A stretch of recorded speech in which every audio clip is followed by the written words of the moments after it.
Hi, this is Dr. Michael Craig. Let me talk a little bit about selling yourself as a coach.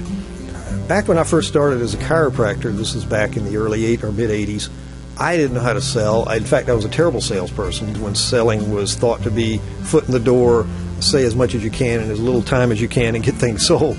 And so the perception of selling really goes back to there. I don't care what your age. Selling sort of has a stigma.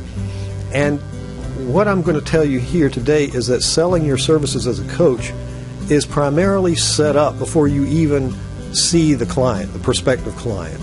And let me explain. What happens is that you need to have three elements in place. First of all, you need to be perceived as the expert in a particular niche. You need to be perceived as the expert for that person's particular problem. And the third thing is that they need to come to you, which was the missing link. Now, with that in place, what happens when you get them in your office? What happens when you are sitting with that person? There's still a selling that needs to take place. There's still some decision that this person needs to make with regards to you. When that decision and that commitment is made is when the coaching actually begins. In fact, that's part of the missing link, is that once they choose you, once they select you, once they make a commitment to your program or to your guidance, then the coaching really begins. So part of the selling is to show them that not only do you understand the particular field that they're in or particular problem per se, but that you understand their problem. You understand their problem, and you also have a vision of possibilities about how this problem can be resolved, how the future can look for them, and how they can be brought to that place through their own decisions, through their own volition and activities and more actions, things like that. So the first session, let's say you're giving away a session to a client.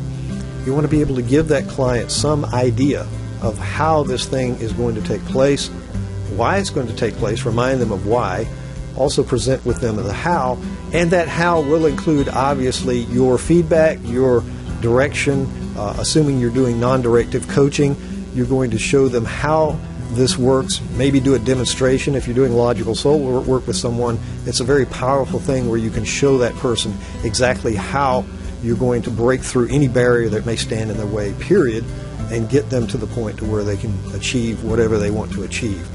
So the idea of selling is a natural progression where you're setting this up from the very first contact, even before the contact, to the point to where they make a decision for you because they find that your solution is the most practical solution that they would have.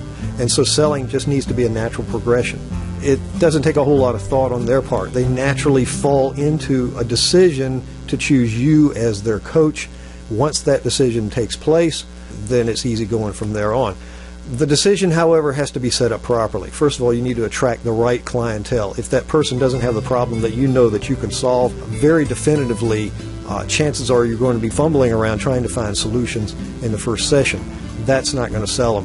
What's going to sell them is that they know that you have the solution. They feel that you have the solution in their gut, and they make a decision, a natural decision, to go with you. So that's selling your business, that's selling your coaching, and here's wishing you the best of luck. I'm Dr. Michael Craig. Stay tuned for more.